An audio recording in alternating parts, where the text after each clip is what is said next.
교회를 세우십시오라고 하는 말씀을 함께 나누었습니다. 우리가 드리고 있는 예배가 무엇을 의미하는가?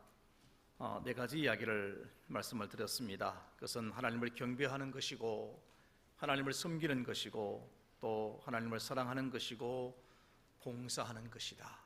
그것이 예배이다 하는 말씀을 나누었습니다. 오늘은 두 번째 시간으로 예배의 목적에 대한 말씀을 함께 나누려고 합니다. 세계적인 예배학교이신 폴 훈이라는 분은 이런 말을 합니다. 기독교 예배란 하나님의 계시와 인간의 응답이다, 이렇게 말을 했어요. 피터 브루너 박사님은 이렇게 말을 했습니다. 예배란 하나님께서 인간에게 봉사하는 것, 그리고 인간은 하나님께 봉사하는 것이다 말하기도 했습니다.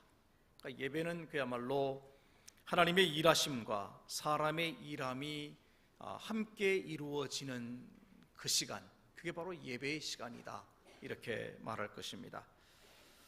구약 성경에 나타난 예배를 살펴보면 예배는 결코 일방적인 일방통행이 아니었음을 알게 됩니다. 우리가 잘 알고 있는 대로 아벨의 예배를 받으시는 하나님의 모습, 또 아브라함의 예배를 받으시고 하나님께서 역사하시며 그에게 언약의 말씀을 주신 것을 보면 우리의 예배에는 반드시 하나님의 응답이 있는 것입니다. 여러분, 그런 점에서 일방적으로 드려지는 예배는 참 예배가 될 수 없습니다. 그러니까 마치 하나님을 향해 기도와 찬송과 예물을 일방적으로 쏟아놓는 예배는 참 예배가 아닙니다. 우린 그 같은 신앙을 맹종신앙, 기복신앙이라고 말하게 되는 것입니다. 예배를 받으시는 하나님의 뜻이 무엇인지를 구하고 하나님과의 인격적인 교제와 관계를 이루어 나가는 시간이 되어야 합니다. 다르게 말하면 하나님 앞에 예물을 드리면서 일방적으로 나의 조건을 제시하는 그런 식의 예배는 참된 예배가 아닙니다. 하나님, 제가 오늘 하나님 전에 나왔으니 하나님 제 소원을 들어주셔야 됩니다, 이런 식의 예배는 참된 예배가 아니라는 것이지요. 하나님 앞에서 우리 자신의 모습을 돌아보고 하나님의 뜻이 무엇인지를 묻고 하나님의 긍휼과 은혜를 기대하면서 우리의 마음과 정성과 뜻과 힘을 모아서 찬송과 기도로 영광을 드리면서 주시는 말씀에 귀를 기울이고 그 말씀에 순종하기로 결단해야, 그래야 진정한 예배가 될 수 있습니다. 여러분, 예배는 분명한 목적이 있습니다. 하나님이 계시하는 것을 읽고 깨닫고 받아들이는 것, 곧 하나님 중심이 먼저이고 그 하나님께 영광과 찬양과 감사와 헌신을 드리는 응답이 그 다음입니다. 우리가 주일 예배를 드릴 때마다 이 두 가지가 항상 얼마나 정상적으로 활동하는가에 따라서 예배가 살아있느냐, 생동력이 있느냐를 평가받게 되는 것입니다. 하나님이 교회를 세우신 것은 그 목적이 있습니다. 하나님의 교회에서 행해지는 모든 사역도 목적이 있습니다. 우리는 이 목적을 방향으로 삼고 실천하는 삶을 살아가야 합니다.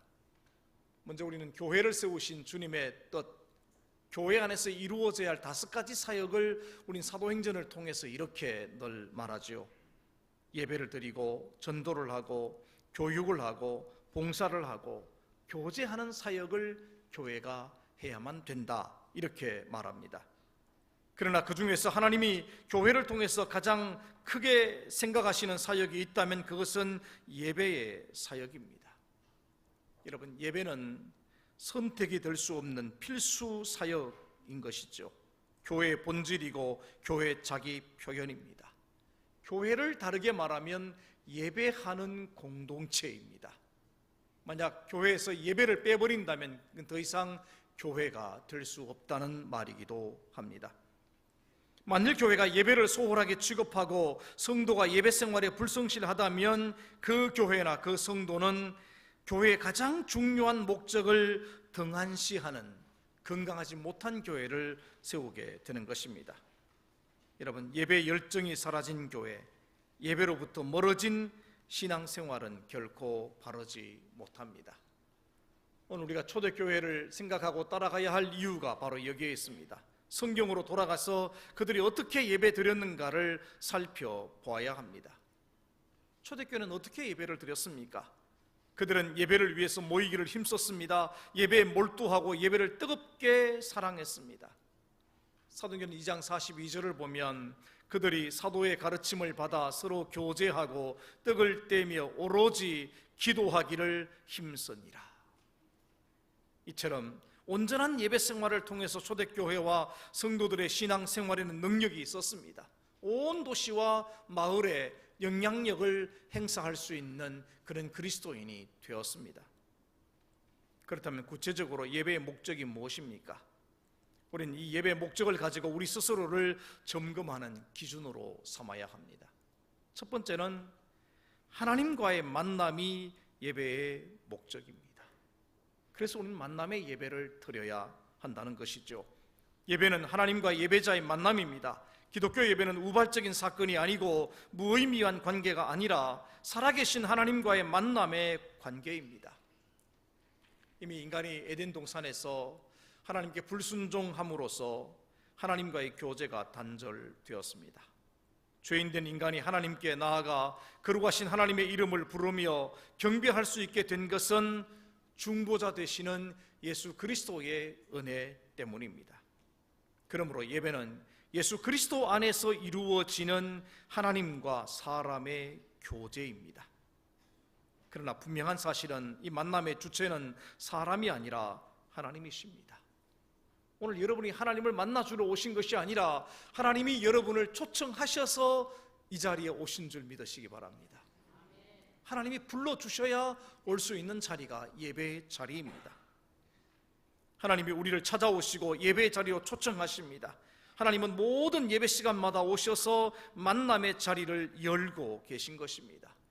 그 사람이 죄인이든 병든 사람이든 버림받은 사람이든 상관없이 모든 사람을 만나 주시기를 원하십니다.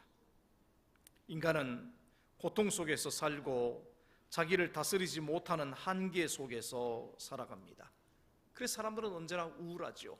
언제나 누구의 위로가 필요한 존재입니다. 그런데 진정한 위로자는 누구입니까? 성경은 그 진정한 위로자가 우리 하나님이시라고 고백하고 있습니다. 이사야 49장 13절과 이사야 66장 13절의 말씀을 우리 함께 읽도록 하겠습니다. 하늘이여 노래하라, 땅이여 기뻐하라, 산들이여 즐거이 노래하라. 여호와께서 그의 백성을 위로하셨은즉 그의 고난당한 자를 긍휼히 여기실 것임이라. 어머니가 자식을 위로함 같이 내가 너희를 위로할 것인즉 너희가 예루살렘에서 위로를 받으리니. 아멘. 여러분, 어린아이들이 밖에 나가서 속상하고 속상한 모습으로 집으로 돌아와서 어떻게 합니까? 어머니의 품에 안겨서 그냥 웁니다. 그냥 어머니의 품에 안긴 그것 때문에 그 아이는 위로받고 새로운 힘을 얻고 밝은 얼굴을 할 수 있는 것입니다. 하나님을 만난다는 것은 바로 그런 것입니다. 오늘 이 시간 예배를 통해서 하나님의 위로를 받고 하나님을 만남으로써 우리는 새로운 힘을 얻게 되고 생명의 참 힘을 얻게 되는 것입니다. 그래서 이사야는 어떻게 노래합니까? 예배의 모습이 이렇습니다. 하늘이 노래하고 땅이 기뻐하는 최고의 예배의 모습을 보여줍니다. 그 속에서 하나님이 그 백성을 위로해 주시는데 마치 어미가 자식을 품에 안고 위로하는 것 같은 친밀한 위로를 베풀어 주신다고 고백합니다. 여러분, 예배는 그런 자리입니다. 우리가 하나님의 품에 안겨서 울기도 하고 하나님의 품에 안겨서 그분의 손길을 느끼기도 하는 그런 시간이 이 예배의 시간입니다. 예배의 핵심은 하나님께서 자신의 생명을 인간에게 주시고 인간을 이끌어 그 생명을 누리도록 하시는 거룩한 행위에 있습니다. 생명 운동을 일으키며 사람을 살리는 곳이 예배입니다. 예배를 드리면서 사람은 다시 태어나는, 거듭나는 그런 구원을 경험하고 예배의 중심이 되는 십자가와 부활을 보게 되는 것입니다. 하나님은 예배에 찾아오셔서 말씀과 능력으로 우리를 살리시고 고치시고 가르쳐 주십니다. 성만찬을 통해서 죄인들과 식탁을 함께 하시며 생명을 우리에게 허락해 주시는 것입니다. 그러므로 우리는 예배를 드릴 때마다 예배자들은 하나님과의 깊은 사귐과 교제를 기다리고 예배 가운데서 일하시는 하나님과의 만남을 기대하면서 하나님께 집중하셔야 됩니다. 오늘 이 예배 시간에 우리가 하나님을 만나기 위해 집중하셔야 됩니다. 하나님은 특별히 주일 예배를 통해 그분의 백성된 우리와 온전한 만남의 예배를 이루시기를 소원하시고 있습니다. 그러므로 예배를 단순히 목사나 사람을 만나는 친교의 시간으로 타락시켜버려서는 안 될 것입니다. 예배는 하나님을 만날 수 있는 가장 소중한 시간이며 나의 인생에 놓칠 수 없는 축복된 시간인 것입니다. 예배를 드릴 때마다 여러분 하나님을 만나는 그런 감격을 누리시기를 주님의 이름으로 축원합니다. 두 번째로 예배의 목적은 하나님과의 대화입니다. 그래서 대화의 예배를 드려야 하는 것이죠. 하나님과의 대화는 어떤 것입니까? 우리의 정신과 영혼과 마음과 감정과 내적인 확신과 신체와 믿음과 이 모든 것을 가지고 찬양으로, 고백으로, 화답으로, 응답으로 표현하는 것, 그것이 대화입니다. 여러분, 예배 속에서의 대화란 그냥 혀로서 표현하는 정도만이 아닙니다. 그것 이상입니다. 어느 차원 그 이상의 이야기이죠. 여러분, 우리 일상생활에서도 대화는 반드시 말로만 하는 것이 아닙니다. 때로는 눈짓으로 이야기하지 않습니까? 때로는 몸짓으로 서로 이야기를 하기도 하는 것입니다. 예배 속에서의 대화란 하나님의 자녀된 우리를 사랑하시는 하나님의 열정을 헤아리는 예배자의 자기 표현입니다. 그러므로 예배자가 자기 중심적으로 자기의 감정이나 의지를 일방적으로 표현하는 것은 잘못된 것입니다. 대화의 예배를 가장 잘 설명하고 있는 것이 시편입니다. 여러분, 시편 103편 1절을 같이 한번 읽어봅니다. 내 영혼아 여호와를 송축하라. 내 속에 있는 것들아 다 그의 거룩한 이름을 송축하라. 아멘. 하나님과 대화하는 예배란 내 속에 있는 것들을 다 그분 앞에 쏟아 놓는 것입니다. 여러분, 서로 대화를 한다고 만나서 이야기를 하면서 여러분 속에 마음을 감추고 대화를 한다면 그 대화는 진정한 대화가 될 수 없습니다. 진정한 대화는 자기 속에 있는 모든 것을 다 내어놓고 이야기할 때 진정한 대화가 되는 것입니다. 하나님과 대화한다는 것은 오늘 여러분 속에 있는 모든 것을 다 내어놓는 것입니다. 그래서 여러분 예배 오셨을 때 가장 먼저 뭘 하십니까? 사람들에게 말하고 싶지 않는, 또 숨기고 싶은 것이 있어도 하나님 앞에 우리 고백하지 않습니까?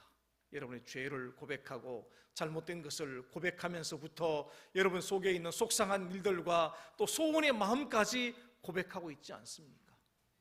이 모든 것을 다 고백하는 것이, 그것이 예배입니다. 예레미야 선지자나 욥이 고백하는 모습을 보면 어떤 것이 참된 대화인지를 우리에게 가르쳐 줍니다. 예레미야 애가와 욥기의 말씀을 같이 읽어봅니다. 우리의 마음과 손을 아울러 하늘에 계신 하나님께 들자. 나의 친구는 나를 조롱하나 내 눈은 하나님을 향하여 눈물을 흘리니. 아멘. 온몸으로 대화하도록 지시하는 예레미야의 모습입니다. 마음과 손을 아울러 하늘에 계신 하나님께 들자. 손만 든다고 되는 것이 아니라 마음을 함께 들어야 된다, 이렇게 말하고 있고요. 친구들은 나를 조롱하지만 내 눈은 하나님을 향하여 눈물을 흘린다. 여러분, 너무나 감동스러운 그런 예배가 아니겠습니까? 하나님께서 어떤 예배자들과 대화하시는지를 알 수 있는 것입니다. 예배는 예배자의 반응, 즉 응답으로 완성되어 간다고 할 수 있습니다. 하나님이 은혜를 베푸시면 그 은혜를 보고 하나님께 각가지의 방법으로 대답을 하는 것입니다. 우리의 몸짓과 언어와 표현이 곧 대화입니다. 이사야 선지자가 하나님의 성전에 들어가서 예배를 드리다가 서랍들이 하나님을 찬양하는 장면을 목격합니다. 그리고 그는 마음에 감동이 넘치게 되죠. 그래서 이렇게 고백합니다. 거룩하다, 거룩하다, 거룩하다. 하나님을 찬양하면서 자기의 죄를 고백합니다. 나는 입술이 부정한 자입니다. 죽게 되었습니다. 그리고 고백한 다음에 그 결단을 하죠. 주님, 나를 보내소서. 내가 여기 있나이다. 결단하고 있습니다. 그것이 예배입니다. 우리는 매주일 몇 번씩 예배를 드립니다. 그런데 이상하리만큼 예배자들이 무표정과 무반응과 무감각으로 대화 없는 그런 예배를 드리는 모습을 보게 됩니다. 하나님의 구원을 경험하고 은혜를 받고 평안을 누리고 위로를 받았다면 기쁨으로 입을 열고 손을 들고 춤을 추고 온몸으로 하나님께 사랑을 표현해야 당연한데 그렇지 못한 경우가 많은 것 같습니다. 아마도 예배 시간에 주변 사람 때문에 여러분의 감정을 너무 얽매이지 마십시오. 주변 사람들을 신경 쓰느라고 여러분 마음속에 북받쳐 오르는 감동을 너무 쉽게 멈추지 말라는 이야기입니다. 찬송을 부르다가 정말 감동이 되어서 크게 부르고 싶으면 크게 부르십시오. 하나님 앞에 기도하다가 말씀을 듣다가 감동이 와서 울고 싶으면 우십시오. 물론 조용히 우시면 좋겠습니다. 어쨌든 자기 속에 있는, 내 속에 있는 감정들을 예배 시간을 통해서 하나님 앞에 그대로 표현하는 것, 그게 대화입니다. 그게 대화예요. 헌금을 드리는 것도 대화입니다. 예수님께서는 성전에서 생활비 전부인 2렙돈을 넣는 여인을 보시면서 무감각하거나 무반응하지 않으셨어요. 칭찬하시면서 뭐라고 그럽니까? 지금 저 여인이, 저 과부가 드린 예물이 가장 귀한 것이다. 왜? 자기 생활비 전부를 드렸다 그러시면서 그녀를 칭찬하는 장면이 성경에 기록됩니다. 참된 예배는 온 몸으로 대화하는 예배입니다. 예배를 드릴 때마다 여러분 속에서 밖으로 표현하십시오. 생명은 역동적이고 활동적인 것입니다. 예배에서는 침묵보다 대화를 더 높이 평가받는다는 사실을 여러분 기억하시기를 바랍니다. 세 번째로 예배의 목적이 무엇입니까? 그건 하나님께 봉사하는 것입니다. 봉사의 예배를 드려야 됩니다. 예배를 영어로 워십 서비스라고 말합니다. 서비스란 봉사를 의미하죠. 예배는 하나님과 예배자의 상호 봉사입니다. 그러므로 예배에는 역할이 있고 무질서하게 드리는 하나님으로부터 책망을 받는 것을 성경의 예를 통해서 볼 수 있습니다. 이스라엘 백성들, 장로들이 블레셋과 전쟁을 했습니다. 그 전쟁을 하는 가운데 패하게 되자 실로에 있는 여호와의 언약궤를 전쟁터로 옮겨오면서 이렇게 말합니다. 사무엘상 4장 3절을 같이 읽어봅니다. 여호와의 언약궤를 실로에서 우리에게로 가져다가 우리 중에 있게 하여 그것으로 우리를 우리 원수들의 손에서 구원하게 하자 하니. 여러분, 바른 생각입니까? 잘못된 것입니다. 그들은 하나님께 구원을 호소하지 않고 언약궤를 끌고 다니며 그 궤에다가 구원을 호소했습니다. 결국 이스라엘은 전쟁에서 패했고 여호와의 언약궤는 빼앗겼으며 그 소식을 들었던 엘리 제사장은 의자에서 넘어져 목이 부러져 죽었다고 성경은 말합니다. 예배를 위해서 봉사하는 자들의 실수가 얼마나 위험한 일이 되는지를 분명하게 알게 하는 사건입니다. 여러분, 하나님의 성전에 나왔다고 오늘 내가 주일날 교회에 갔으니까 내 삶은 안전하리라고 생각하지 마십시오. 이 교회가 하나님입니까? 그렇지 않습니다. 이 교회는 하나님을 만나는 장소일 뿐입니다. 교회에 나온 것으로 만족하지 말고 이 교회를 통해서, 예배를 통해서 하나님을 만나셔야 됩니다. 그래야 오늘 여기 오신 목적이 분명해지는 것입니다. 여러분, 그러기 위해서 예배를 위한 봉사가 얼마나 소중한 것인가 하는 것을 우리는 기억해야 됩니다. 민수기 7장 5절을 보면 그것을 그들에게서 받아 레위인에게 주어 각기 직임대로 회막 봉사에 쓰게 할지니라. 여러분, 회막이 무엇입니까? 하나님의 성전이 아직 건립되기 이전에 하나님을 예배하는 장소가 회막이었습니다. 레위인의 봉사는 하나님께 온전한 예배 봉사를 위해서 특별하게 구별된 사람들입니다. 그러므로 그들의 봉사가 어떻게 진행되고 있느냐에 따라서 이스라엘 백성들의 생사를 결정하는 역할을 했다는 것입니다. 여러분, 예배를 이끌어가고 예배를 위해서 봉사하는 자들의 그 손길이 이스라엘 민족 전체의 생사를 주장했다. 얼마나 놀라운 이야기입니까? 오늘 봉독한 말씀이 바로 그 말씀입니다. 본문 말씀인 민수기 8장 19절의 말씀을 같이 한번 읽겠습니다. 이스라엘 자손 중에서 레위인을 취하여 그들을 아론과 그의 아들들에게 주어 그들로 회막에서 이스라엘 자손을 대신하여 봉사하게 하며 또 이스라엘 자손을 위하여 속죄하게 하였나니 이는 이스라엘 자손이 성소에 가까이 할 때에 그들 중에 재앙이 없게 하려 하였음이니라. 아멘. 레위인들의 섬김과 봉사가 바르게 되어야 백성들이 하나님 앞에 나올 때 재앙이 없다, 복이 된다, 그런 말씀이기도 한 거죠. 그러므로 예배를 위해서 봉사하는 일은 작은 일이 아니라 큰 일이며 하나님의 사역 중에 가장 큰 사역입니다. 민수기 16장 9절의 말씀을 다시 한번 같이 읽습니다. 이스라엘의 하나님이 이스라엘 회중에서 너희를 구별하여 자기에게 가까이 하게 하사 여호와의 성막에서 봉사하게 하시며 회중 앞에 서서 그들을 대신하여 섬기게 하심이 너희에게 작은 일이겠느냐. 아멘. 여러분, 예배를 위해서 봉사하는 일은 작은 일이 아닙니다. 제가 지난 주일에 여러분 토요일에 주일 예배를 위해서 기도하시라고 했는데 그것도 봉사입니다. 그거 작은 일이라고 생각하지 마십시오. 오늘 찬양대에 앉아서 찬양을 하시는 여러분의 그 찬양이 작은 일이 결코 아닙니다. 예배를 위해 봉사하는 예배위원들 그 수고가 작은 일이 아니라고 분명하게 말씀하고 있습니다. 예배는 예배로 부름받은 모든 사람들의 봉사와 역할 분담을 통해서 서로 협력함으로 드려져야 됩니다. 봉사가 없는 예배, 곧 목회자들만이 수고하는 예배는 다양성이나 역동성이 결여된 예배가 될 수밖에 없으며 예배의 질과 폭과 깊이가 약하게 될 수밖에 없습니다. 그동안 우리 한국교회가 목회자 중심의 예배를 드려왔습니다. 그러나 성장하는 교회와 예배를 통해서 부흥하는 교회들의 한결같은 특징이 있다면 예배를 위해서 봉사하는 봉사자들이 참여하는 교회라고 하는 것입니다. 오늘 우리 신도회 주일을 통해서 평신도들이 이 단에 올라와서 예배에 참여를 했습니다. 앞으로 매월 세 번째 주일에 평신도 참여 예배를 드리게 될 것입니다. 평신도들이 예배에 와서 예배를 준비하고 함께 예배를 드리면서 참여하는 예배, 여러분 더 많은 사람들이 예배에 참여하게 될 때 그 예배가 하나님 앞에 아름다운 예배가 됩니다.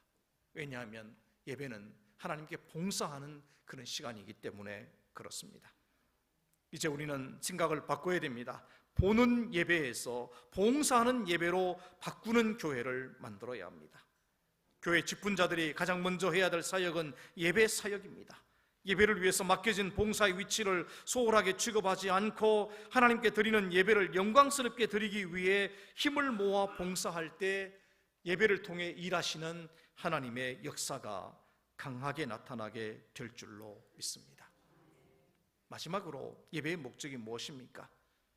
예배는 하나님의 임재를 체험하는 시간입니다. 그래서 체험의 예배를 드려야 된다 말합니다. 예배는 하나님의 임재를 경험하고 성령님의 역사 속에서 사랑과 은혜를 체험하는 시간입니다. 이것은 언어 중심의 지각적인 기능보다는 보고 듣고 경험하는 체험적 기능을 극대화시키는 예배라고 할 수 있습니다. 예배에는 세 가지 중요한 요소가 있는데 그것은 기대와 만남과 응답입니다. 하나님의 임재를 기대하고 하나님을 만나고 만난 하나님에 대해서 응답하는 것, 결국은 하나님과 만나는 시간이고 하나님을 체험하는 그런 예배입니다. 시편 기자는 하나님을 경험하는 것에 대해서 표현하기를 맛보는 것이다 이렇게 표현을 했습니다. 시편 34편 8절을 같이 읽어봅니다. 너희는 여호와의 선하심을 맛보아 알지어다. 그에게 피하는 자는 복이 있도다. 아멘. 요즘 텔레비전 방송에 먹방 방송이 참 많습니다. 먹는 이야기가 정말 많이 나옵니다. 그런데 아무리 패널들이 맛있게 먹는다고 하더라도 여러분 그 맛을 느낄 수 없습니다. 그 맛을 느끼려면 여러분이 맛보셔야 합니다. 맛보셔야 돼요. 누군가가 예배를 통해서 믿음을 간증하고 자기의 감동스러운 모습을 표현한다고 하더라도 사실 여러분이 하나님을 만나지 않는다면 그 체험의 깊은 맛을 느낄 수가 없습니다. 그래서 오늘 시편 기자는 뭐라고 그럽니까? 하나님의 선하심을 맛보아 알지어다. 체험하라, 느끼라, 그렇게 말하고 있습니다. 하나님이 예배 속에서 베푸시는 선하신 일들은 예배자들만이 느끼는 특권입니다. 그러므로 시편 기자는 계속해서 여호와의 전에 머물기를 소원했고 그곳에서 하나님이 주시는 것들을 맛보기를 소원했습니다. 시편 27편 4절을 같이 읽습니다. 내가 여호와께 바라는 한 가지 일 그것을 구하리니 곧 내가 내 평생에 여호와의 집에 살면서 여호와의 아름다움을 바라보며 그의 성전에서 사모하는 그것이라. 아멘. 여호와의 집에 살면서 하나님의 은혜를 사모하는 그것을 나는 소원합니다. 이렇게 고백하고 있어요. 사도 바울도 하나님을 노래하면서 이렇게 표현합니다. 에베소서 1장 3절을 같이 읽습니다. 찬송하리로다 하나님 곧 우리 주 예수 그리스도의 아버지께서 그리스도 안에서 하늘에 속한 모든 신령한 복을 우리에게 주시되. 아멘. 예수 그리스도 안에서 하늘에 속한 모든 신령한 복을 주십니다. 예배를 통해서. 그러면서 고백하고 있습니다.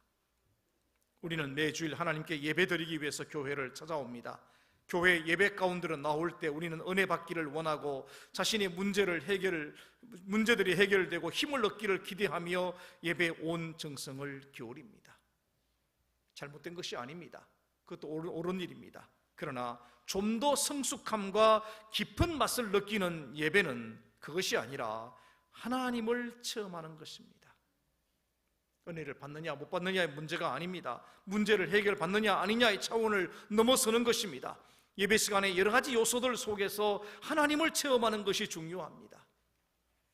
기도하는 시간에 기도를 통해서 또 찬송을 드리는 그 중에서 말씀을 들으면서 성찬식이든 또 성도의 교제를 통해서라도 우리 가운데 일하고 계시는 하나님을 체험하는 것이 중요합니다. 여러분, 하나님을 만나셔야 돼요. 하나님을 체험하셔야 나머지 모든 문제가 해결되는 줄 믿습니다. 예배 용어 가운데 유행을 따라가는 예배가 있습니다. 이것은 보통 예배자들이 주일 신자가 되어서 습관적으로 예배에 나와서 어떤 변화나 감격이나 체험이 없이 드리는 예배자의 모습을 말합니다. 예배에서 예배자들이 왜 하나님을 체험하지 못하게 됩니까? 어찌해서 예배 속에서 하늘의 은사의 맛을 느끼지 못합니까? 여러분, 그것은 예배에 있어서 눈에 보이는 것들에 관심을 두기 때문입니다. 눈에 비춰지는 것에 관심을 두기 때문이에요.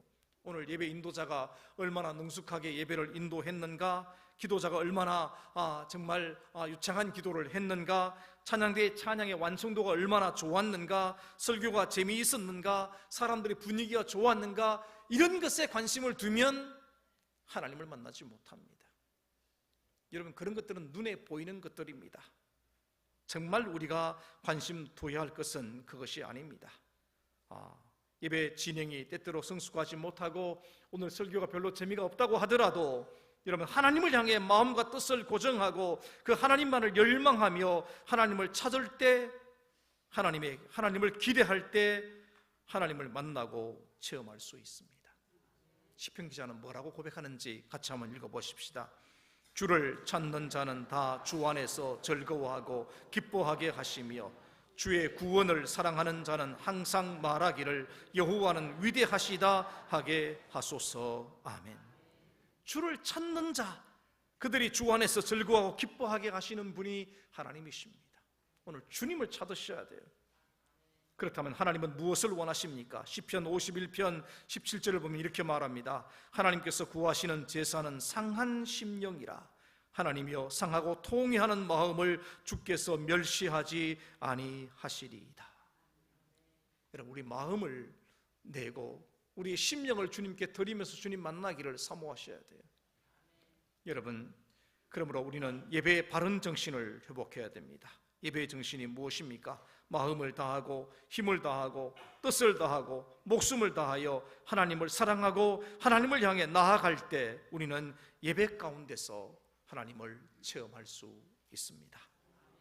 잠언서 8장 17절은 이렇게 말씀합니다. 나를 사랑하는 자들이 나의 사랑을 입으며 나를 간절히 찾는 자가 나를 만날 것이니라. 아멘.